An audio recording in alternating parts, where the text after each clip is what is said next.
이리온으로 이리온.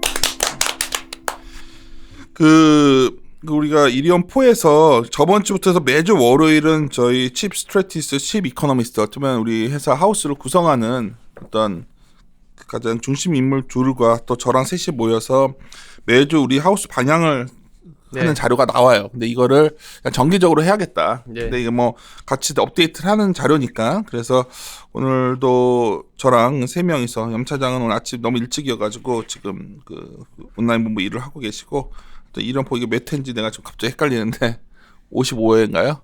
좀 말해줬네요. 55회 시작하겠습니다. 그래서 먼저 인사드려요. 윤쌤 임조입니다. 네, 투자 전략 팀장 신종호입니다. 예, 이코노미스트 최광혁입니다. 네.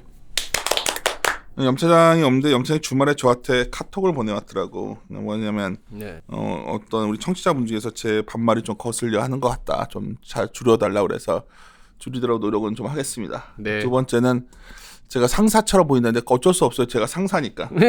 그리고 이리온의 가장 큰 강점은 리서치 애널리스트를 와서 말하라고 말 안 합니다. 제가 아무리 그 형식적으로 하는 거 하게 되면 서로 그냥 한번 발표 내용한 건 저는 어떻게 하든지 여기서 이 시간 내에 끌어내고 싶은 거예요.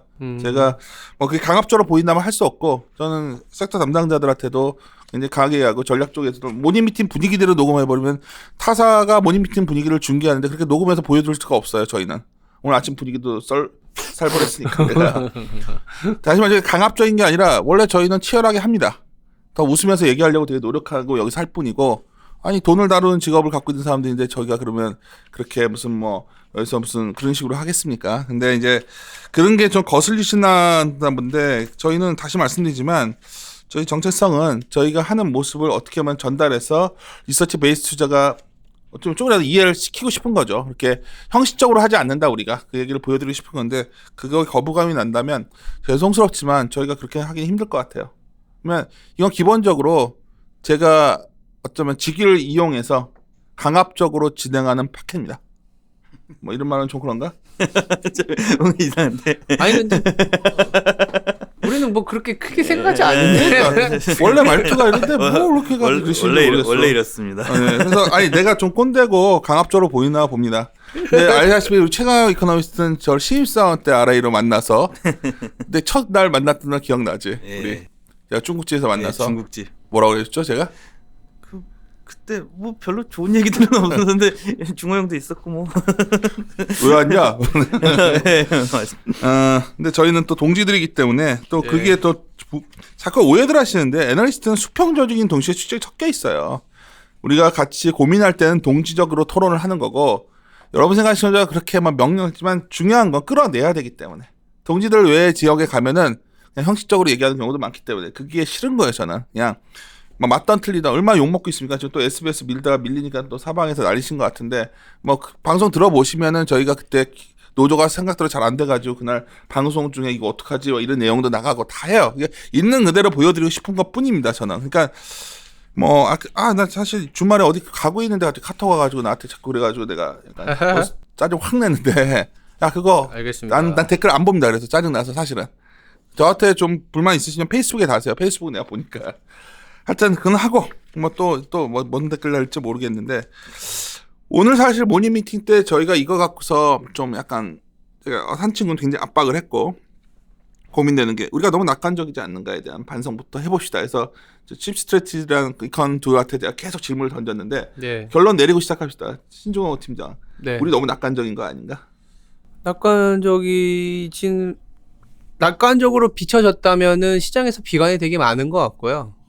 절대 후퇴하지 않고 있습니다. 네, 왜냐하면 이런 말 하면은 욕 먹겠지만 지금 지수가, 저는 지금 시장에서 나온 뉴스플로우랑 센티멘트를 감안했을 때 엄청 많이 빠진 것 같지만 그쯤에서 3% 빠졌어요. 그쵸. 물론 이렇게 얘기하면 야 넌 투자 안 하잖아 이렇게 할 수 있지만, 근데 우리는 이 데이터를 봤을 때 3% 조정이 상승 추세를 훼손할 만한 추세의 그런 변동성이냐. 물론 여기에 저희가 주간 매크로 투자 회의라고는 하지만 그래도 지금 가장 좀 이슈가 되는 내용들의 차트들을 많이 넣어놨는데, 뭐 단도직입적으로 이제 뭐 지난주에 환율, 원화는 또 워낙 가파르게 튀었고 달러는 너무 강했고 유가는 쓸데없이 공급 과잉 공급이 이슈가 되면서 튀었고, 그러면 경기가 부러지는 거 아니냐라는 얘기들이 나오지만 실질적인 주가의 반응이나 경제 지표를 보니까 센티멘트보다는 괜찮다라는 게 저희들 생각이고 그게 만약에 낙관적이라고 하면은 낙관적인데 그 데이터를 보고 아직은 그 낙관적인 스탠스를 버리지 못하겠다라는 게 저희들의 하우스 뷰입니다. 오케이. 그리고 내가 네. 아까 그 최강 이코노미스트한테 제가 아침에 예. $1 위에 우리가 원래 봤던 것보다 위가 좀 10개 바꿨길래 예. 너무 연 거 아니야? 내가 짜증 확 냈는데 어. 왜 또 이렇게 $1 원래 이렇게 안 받잖아 지금. 저도 너무 열었나 하고 있습니다. 왜 이렇게 사기해야지. 이런 얘기예요. 지난주에는 저도 어이씨 왜 이렇게 올라가지라는 생각이 분명히 존재했으니까 수치상으로는 좀 올린 거는 맞고요. 근데 그렇게 봐주셨으면 좋겠어요. 제가 이제 거짓말을 하는 게 아니라 자료가 있으니까 이 작년 10월에 썼던 자료가 4월을 고점으로 잡았었어요. 1, 2, 3, 4월 다 올라가면서. 공색하다. 네. 작년에 아니 근데 1145를 평균으로 잡았었는데 오케이. 그러면은 오케이, 내가 위아래 알지. 고점이 1125에서 1165가 되거든요.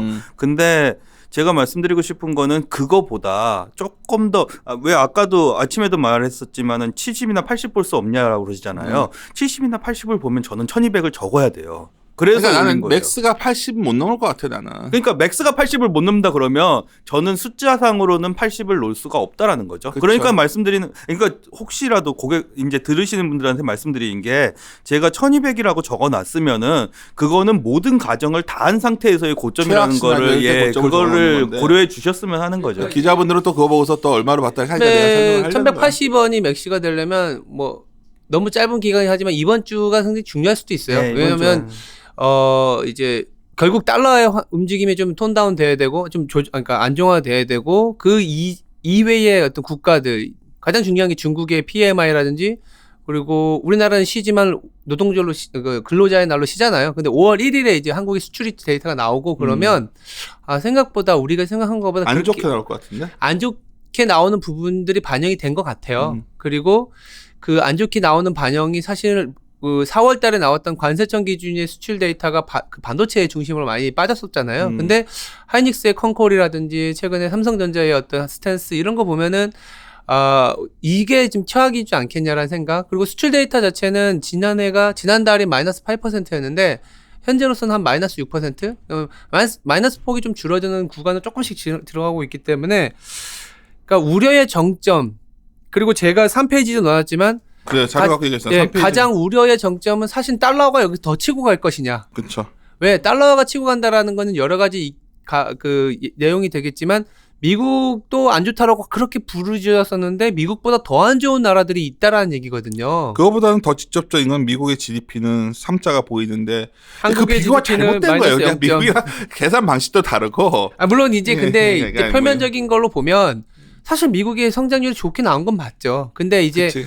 그거에 대한 반응을 지난주에 보시면 굉장히 공교롭게도 그게 나오고 나서 그게 주가가 너무나 많이 당연한데 이런 거죠. 이제 뭐 미국이 잘 나왔는데 또 뜯어 보면 또 약간 다음에는 그렇게 자신 없잖아요. 솔직히 말해서 미국이 이번에. 그렇죠. 뭐 2분기 때는 좀 슬로해질 우리나라 수 있다. 마이너스 나왔지만 또 따져 보면 뭐 추경 같은 것도 하나도 없고 정부 재정 부분이 완전히 심하게 말하면 아무것도 안 한 거 아니야? 최강 이코노미스트? 아무것도 안 한 거죠. 아무것도 그렇게 안 한 나온 건데 미국은 고점인 것 같아요. 다음 2분기도 이렇게 잘 나올 것 같지는 않은데 한국은 더 안 좋게 나올 수도 있어요. 그렇죠. 그거 말씀하시던 거고 최강 이코노미스트는 그래서 5월까지 조금 얘기하셨던 건데 저는 오늘 3페이지에 이 그림이 상당히 눈에 띄었어요. 결국 달러화가 공교롭게도 달러의 미국 달러 롱 포지션이 딱 쏠림이 약간 완화돼 쇼커버링 하는 게 보였단 말이에요. 이게 GDP 나온 날이거든. 그렇죠. 맞아요. 그래서 저는 조심스럽지만 포지션만 놓고 보면은 그러니까 제가 일부러 길게도 넣어놨지만 같이 보여드리는 게 작년 초를 한번 기억해 보시죠. 저희 이콘하고도 얘기하는 게 작년 초에는 달러는 엄청 숏쳤고 유로는 엄청 롱 쳤었어요. 맞다. 그러니까 롱 포지션 구축했다가 생각보다 유럽 쪽의 지표가 안 좋게 나오면서 유로화가 이제 한마디로 쇼커버링이 발생하면서 유로화가 강하게 내려오고 그리고 달러화가 강하게 상승을 했는 사이클이었는데 지금은 그냥 그 수급의 쏠림 현상만 놓고 보면 유로화는 뭐 엄청난 숏이고 달러화는 엄청난 롱인 상황에서 나오는 지표들은 생각보다 나쁘진 않지만 그렇다고 해서 이 다시 롱 포지션을 다시 구축하기에는 좀 부족하다. 그러면 지금 달러화가 상당히 강한 거 아니냐라는 얘기를 드리는 거고요. 4페이지에 놓고 보면 우리가 이제 이코노미스트든 내지는 이제 전략하는 사람들이 좀 자주 보는 데이터가 CT에서 조금 정의해주는 이코노믹 서플라이즈 인덱스라는 게 있는데 이 방송에서 아주 여러 번 얘기하는데 네. 얼마나 부합하냐 지표가 이걸 보여주는 그렇죠. 거죠. 예상치 대비해서 이게 지표가 뭐 소위 말해서 서플라이즈를 보였느냐 쇼크를 나왔느냐인데 미국을 보면 레인지에서 하단에 있어요. 그러니까 예상치보다 계속 언더하고 있는 거죠. 근데 유럽이 그렇다고 해서 좋은 건 아니지만 작년보다는 좀 나아진 상황이죠. 작년에는 기대치가 워낙 좋았다가 언더 하면서 유로화 그 쌓아놨던 포지션이 계속 말려버리는 구간이었고 지금은 오히려 미국 같은 경우에 작년에는 안 좋게 봤거나 내지는 슬로워질 거로 봤는데 계속 플러스에 유지되면서 유럽 대비 롱 포지션을 달러화로 가게 하는 요인이었는데 지금은 약간 그거하고 반대인 포지션인 거죠. 그래서 그러니까 수급에 대한 쏠림과 지금 경제 지표가 예상치 대비 어떻게 나오냐로만 놓고 보면 사실은 달러화를 쇼쳐야 되지 않겠냐는 생각이 드는데 지난주에는 워낙 달러가 좀 강했었죠. 뭐 원인을 찾자 보면은 뭐 미국의 GDP를 좀 예상을 했었던 부분들, 거기다가 이탈리아의 신용등과 관련된 내용들, 거기다가 중국의 어떤 정책적인 대물림이 있지 않겠냐라는 우려들이 좀 맞물렸었던 거 아니냐라는 생각이 들어서 이번 주는 그게 좀 완화되는 구간이지 않겠냐라는. 정말 아침에도 신용호 팀장이 지적을 했지만 어쩌면 오늘인가 차이신 나오는 게 내일입니다. 내일. 네. 이게 중요하지 않겠어요? 중국이 차이신이 정말 이번에도 예상보다 훨씬 안 좋게 나오면 또 이래 할 거고 그러면서 조금 늘릴 수 있고 더 늘리 빠질 수 있고 중국이 뭐 예상 수준이나 예상 수준 이상이 나와지면 저번 달에는 거의 차이신이 서프라이즈였죠. 그거 나오면서 3월 랠리가 시작됐었죠. 그러면 달러 일방 움직임은 굉장히 멈출 수 있는 상황이 아닐까? 최강 이코노미스트 장관 어때? PMI 중국 PMI 50만 넘겨주면 요번에 발표되는 거 50만 넘겨주면 됩니다. 왜냐하면은 50을 넘어간 게 한 번밖에 안 됐거든요. 그래서 그치. 여기서 다시 깨고 내려가면 사람들이 거봐 역시 안 된다 이게 나올 텐데. 사자 보이면 분명 그 말 나와. 그러면 안 좋죠. 50만 넘겨주면 반대로 사자 보이면 또 한번 그래서 아래로 갈것 같은데. 지표의 계속적인 발표를 통해서 PMI를 약간 추정해 보면 그래도 50 이상이 나오지 않겠냐라는 생각을 하고 있고 왜? 제가 5페이지에 넣어놨잖아요. 어떤 중국의 시티 서프라이즈 인덱스하고 차이신 PMI 이게 약간 선행성이 있어요. 그러네. 네, 그래서 이 지표만 놓고 보면은 뭐 약간은 개선될 가능성에 그러면 달러화가 이번 주에는 뭐 주 중반 이후로는 좀 안정화될 수 있다라는 생각을 갖고 있습니다.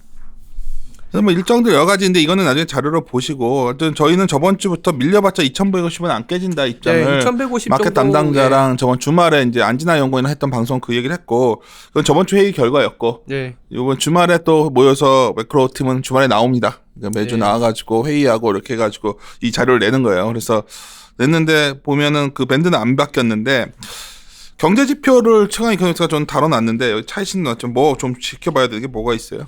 미국 쪽은 사실은 뭐 그렇게 보실 건 없는 것 같아요. 원래 생각하신 그대로라고 가고 있다고 보시면 될 것 같고요. 미국 주택 가격이 제일 이제 경기 고점 논란, 작년 경기 고점 논란의 핵심이었는데 너무 내려가잖아 지금. 이게 빠지는 게 슬로우해졌어요. 그래서 조금 심리가 괜찮아졌는데 빠진다라는 거는 변함이 없다라고 말씀을 드리는 거고요. 내구재 주문 최근에 QOQ로 보시니까 이제 어제 내구재 주문 발표난 것 같은 게 QOQ는 서프라이즈가 났거든요. 근데 사실 YOY로 보면은 서서히 죽어가고 있는 건 맞습니다. 그래서 여기서 제가 항상 말씀드리는 게 트럼프 대통령 재선 생각하면 분명히 인프라 투자 정책 나와야 된다라고 말씀을 드리는 게 이것 때문에 계속 말씀을 드리는 이번 거고요. 주 중에 아마 녹음을 할 것 같은데 결국 트럼프랑 민주당이랑 뭐 서로 인프라 얘기. 인프라 갖고서 딜을 하지 않겠어요? 그 얘기가 그러니까 나와야 트럼프 케어랑 인프라 같이 놓고서 네. 하겠지. 뭐 인프라에 대해서 이견이 없잖아요 지금 미국은. 민주당도 찬성은 하고 있죠. 뭐 이번 주에 보셔야 될 거는 두 개예요. 그 캔사스시티나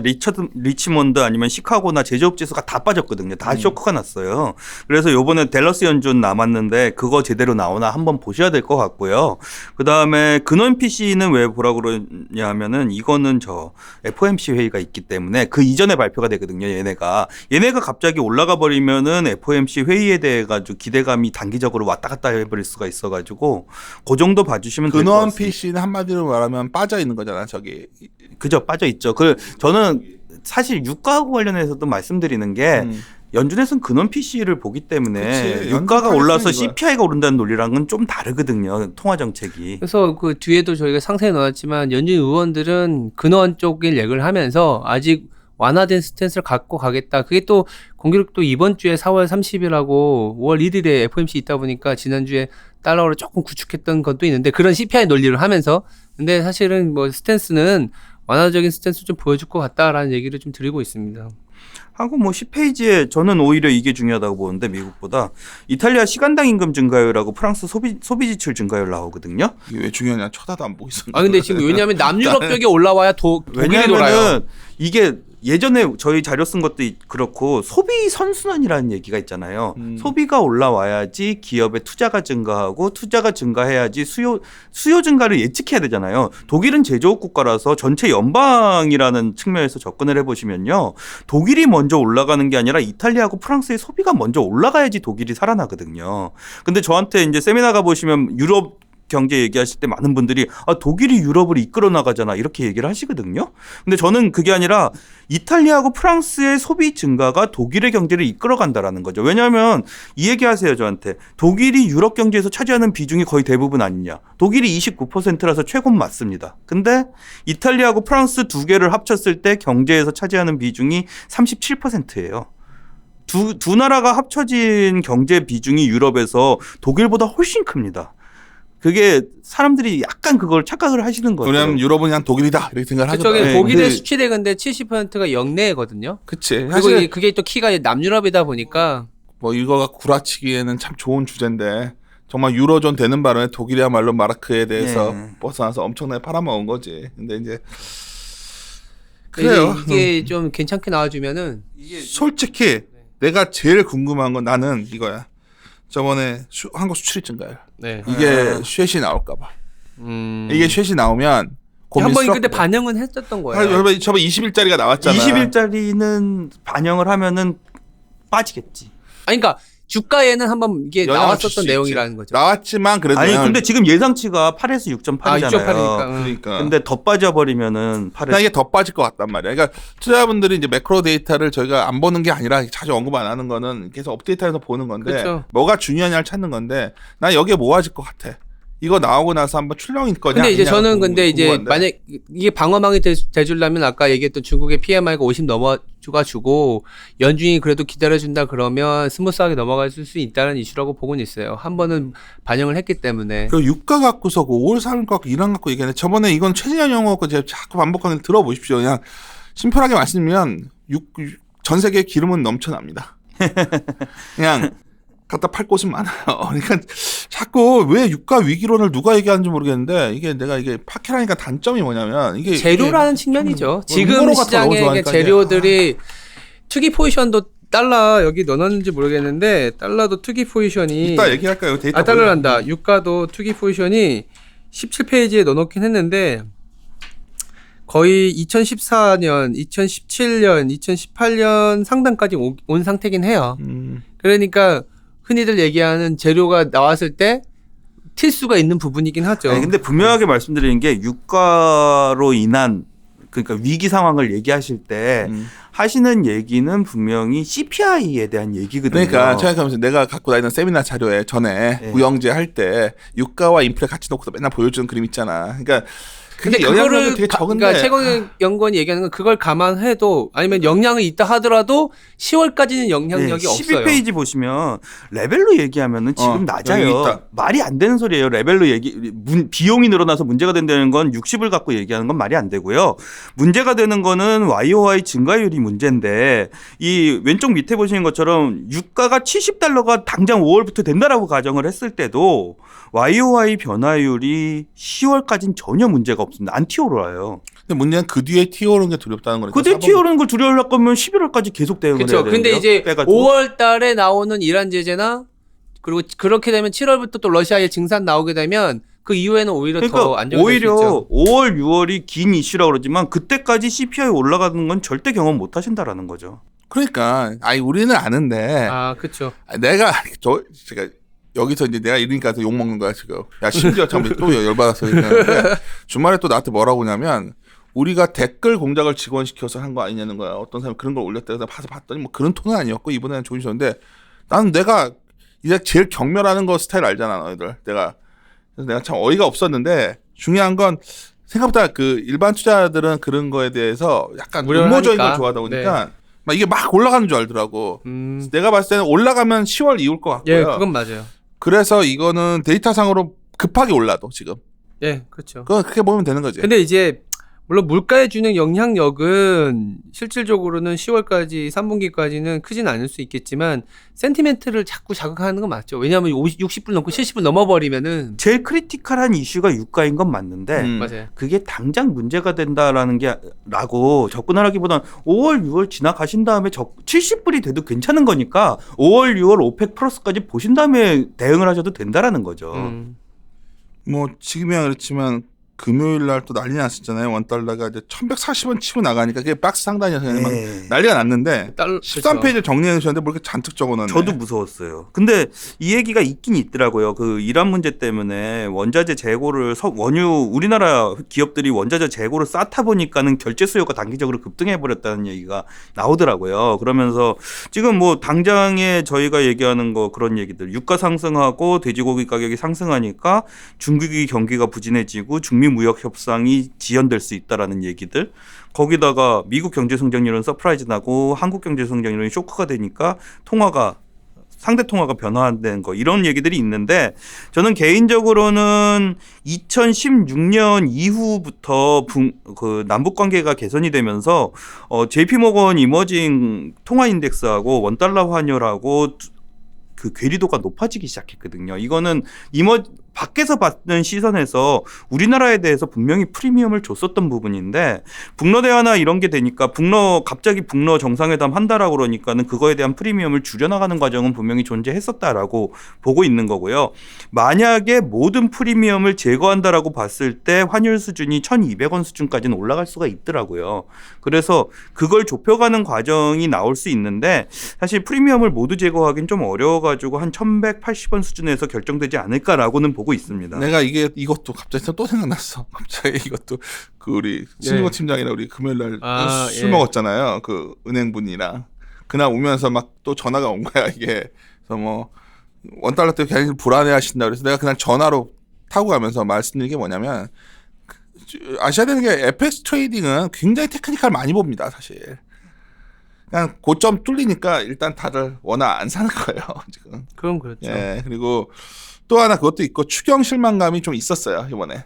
그거는 실망감 분명히 뭐 정부를 지지한 건 안 한 거네 분명히 그건 존재했었고. 지난주에 좀 많이 몰렸었어요. 다 몰렸었지. GDP의 추경 실망감이라는 게 두 개로 작용을 원유 해버려요. 수입에. 하나는 재정이 안 좋아지는 쪽으로 또 원화 약세로 가고요.